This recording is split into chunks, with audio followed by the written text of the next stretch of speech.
Welcome back. The news in details. President Abdel Fattah el-Sisi inaugurated the second edition of Egypt's Defense Expo, EDEX 2021, on Monday. Egypt's Defense Expo, EDEX 2021, kicked off in Cairo on Monday and was inaugurated by President Abdel Fattah el-Sisi, who welcomed foreign defense ministers, commanders and delegations who are attending the event running until December the 2nd. Addressing the event, President el-Sisi said the huge presence at EDEX 2021 and the size of the companies taking part in the exhibition reflect its importance. The President greeted participants of the exhibition and praised efforts by the organizers. The head of state said that the high turnout at the fair reflects its significance, the strenuous efforts exerted in the organization of the expo, and the weight of the participating companies. The exhibition, which runs for 4 days, that saw the participation of over 300 international companies working in defense and military industries, representing 42 countries, including the US, France, Saudi Arabia, the UAE, and many others.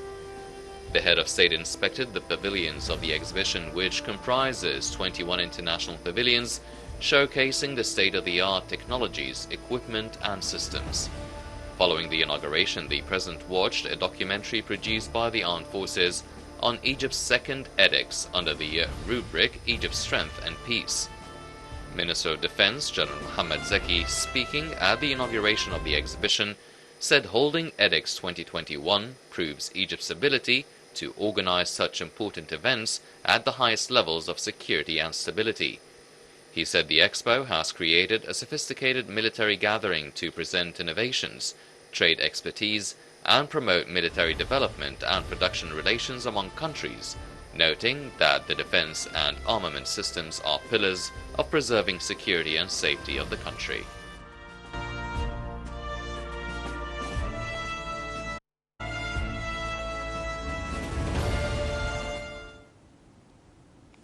On the sidelines of the first day of Egypt Expo, EDEX 2021 for military defense and productions, Defense Minister Mohammed Zaki met with his UAE counterpart Mohammed bin Ahmed al-Bawardi and discussed the latest regional and international developments and means of boosting bilateral military cooperation and exchanging the armed forces expertise between both countries. On his part, the UAE Minister of State for Defense Affairs praised the organization of this huge expo, which is considered one of the most important military exhibitions in the Middle East, stressing the depth and strength of the historical relations between both countries. Also on the sidelines of the event, Chief of Staff Lieutenant General Osama Askar met with his Algerian counterpart Lieutenant General Al-Said Shaqanriya and the Qatari counterpart Lieutenant General Salim bin Hamad Al-Uqil Al-Nabid, as well as his Saudi counterpart Lieutenant General Fayyad bin Hamad Al-Ruwaili. The Arab chiefs of staff discussed ways to support military and security fields, expressing their keenness to further increase their cooperation and integration in all aspects. The meeting was attended by a number of military commanders and high-ranking officers, part of the participating delegations.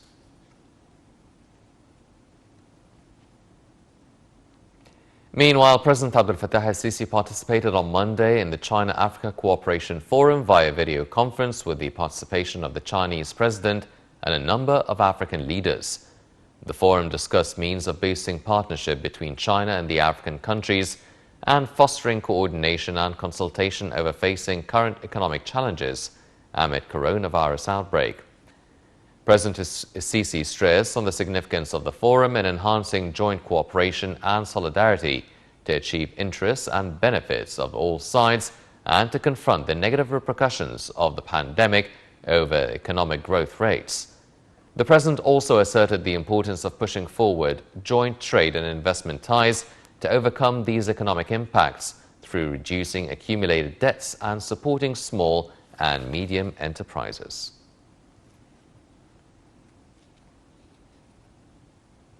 President Abdel Fattah el-Sisi held a meeting on Monday with Commander of the Naval Forces Lieutenant General Ahmed Khalid and Head of the Armed Forces Engineering Authority Major General Ihab al-Far, as well as a number of national construction and contracting companies' heads.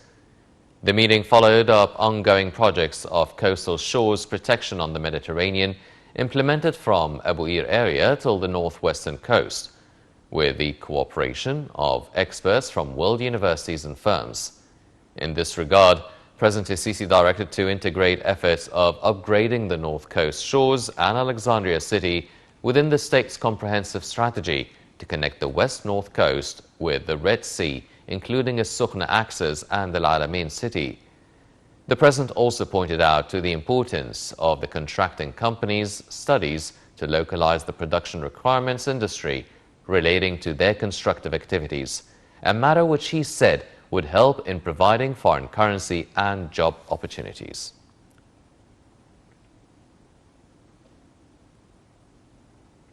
Foreign Minister Sameh Shukri said the Union for the Mediterranean Forum has achieved sustainability and efficiency for its activities despite challenges posed by the coronavirus. Shukri was speaking at the 6th Regional Annual Meeting of the Union for the Mediterranean Forum in Barcelona, Spain. Foreign Minister Sameh Shukri said that the goals of the Union for the Mediterranean UFM will be easier to achieve when peace and stability are established across the region. Shukri's statements came upon his participation in the 6th Regional Forum of the UFM, which kicked off in Barcelona Monday with the participation of the foreign ministers of the 42 member states to discuss regional development. The current forum seeks to further cooperation between member states, address environment and climate change issues, achieve sustainable economic and social development, and create job opportunities for young people.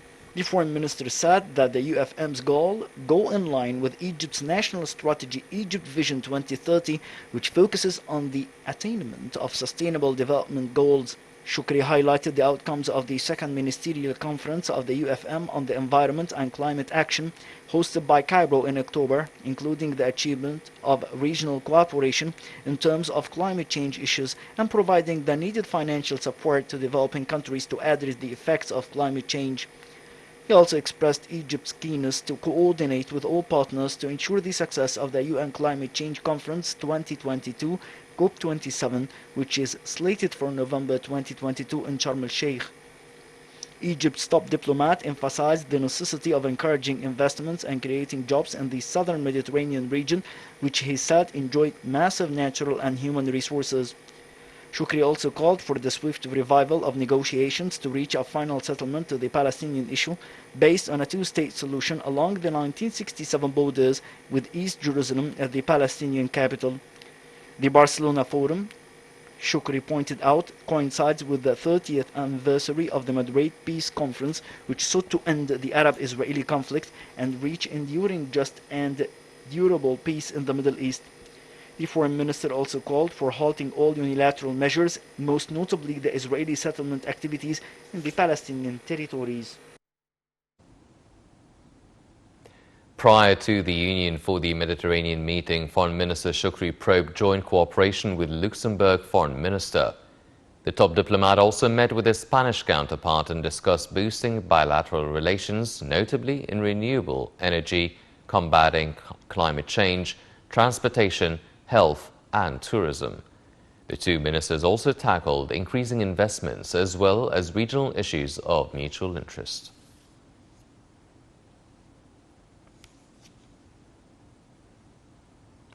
Prime Minister Mustafa Madbouli held a meeting to follow up upgrading the villages that were badly hit by bad weather and heavy rains in the Upper Egyptian Governorate of Aswan, upon the directives of President Abdel Fattah el-Sisi. During the meeting, Madbouli also instructed to speed up delivering equipments needed to start upgrading water projects and sanitary drainage in the affected villages. The Prime Minister also stressed on the importance of finalizing ongoing projects as part of the Decent Life initiative.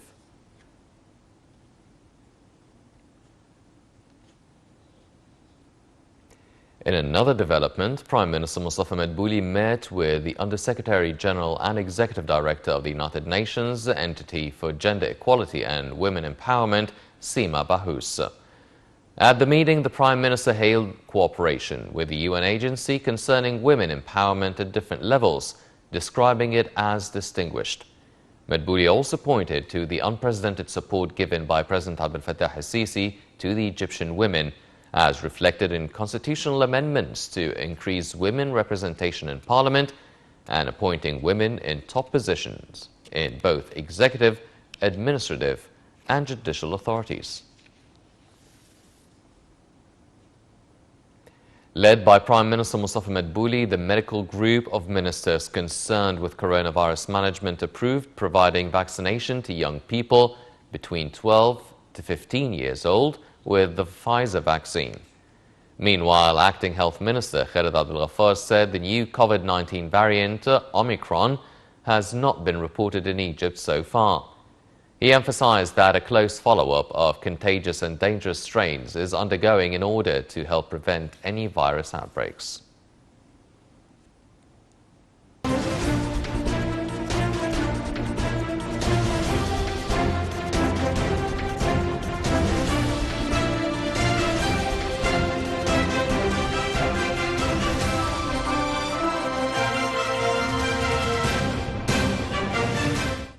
In the economic news, the Egyptian stocks traded mixed on Monday with purchases by local and foreign individual investors, offset by sell-offs by Arab investors and foreign corporations. The benchmark EGX 30 shed 0.6%, while the EGX 70 equal weighted and the EGX 100 rose by 1.9 and 1.3% respectively.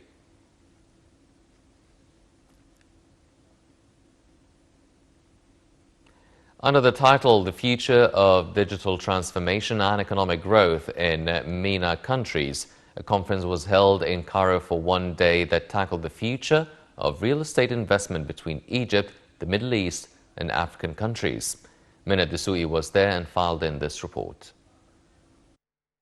A conference entitled The Future of Digital Transformation and Economic Growth in MENA Countries was held in Cairo. The conference tackled the country's efforts in women empowerment and the most important gains in the Middle East and North Africa. Thank you. I'm happy to be with you. Today's conference is speaking on two issues. The first is digital transformation for Africa and economic growth for Africa. Africa is a main corner for Egypt, and we have witnessed the concern of President Abdel Fattah el-Sisi on Africa, and our leadership on COMESA. So this conference is really a very important conference at this point of time. We can counter trafficking on human beings by many means. First of all, the legal path or the justice path through the laws and through training and awareness, raising awareness. And we can also counter trafficking through data collection, research on the phenomena, not academic research on the phenomena on the ground. The conference also tackled the importance of women's role in merging with the Middle East and North Africa and the support of women empowerment in all the fields taken for granted, the special Egyptian women who benefit the African continent. The conference is very important regarding our international relations, especially with Africa. The conference tackles economic growth and the future of real estate in North Africa and the Middle East.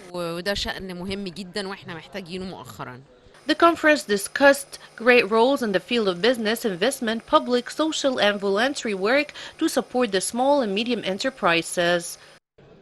الحقيقة المؤتمر مفيد جدا لأنه جامع مجموعة مختلفة من الشخصيات سواء One of the most important topics of today's conference is the empowerment of women. We stress on the Egyptian women in the field of development, and we should not shed the light on the woman as a victim because the woman is strong and she's the one who raised the creative and successful youth.